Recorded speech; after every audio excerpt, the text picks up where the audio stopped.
One there, Ryan. Let's take a look as Vaughn Gittin Jr. and Bakchis, who have some history here, going toe-to-toe here on the streets of Long Beach. Absolutely, big battle right here between two big competitors in the series. Vaughn Gittin Jr., a champion and a legend, and Bakchis trying to make a mark of his own. Vaughn Gittin Jr. throws it into that first area, into the touch and go, using the whole course, actually tapping his bumper. Makes contact, straightens out a little bit, catches it back up, but then right here, Bakchis takes advantage of it, and door-to-door action by Bakchis. Bakchis is just a man possessed when he comes here to Long Beach. But man, that mistake by Vaughn Gittin Jr., a small correction off the touch and go, but let's slow it down, Ryan. Well, you can see right here, contact by Vaughn Gittin Jr. on the wall, and then maybe right there, a little contact by Did that affect Vaughn Gittin Jr.? That's what the judges will have to decide. But now Bakchis will take the lead against Vaughn Gittin Jr. Some serious evidence of tire slaying here on turn 9. Let's see how initiates into the touch and go.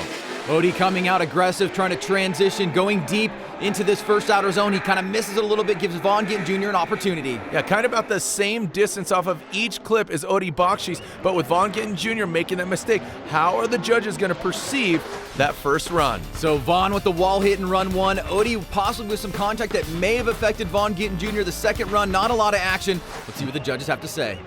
Going to the judges, unanimously gets the win.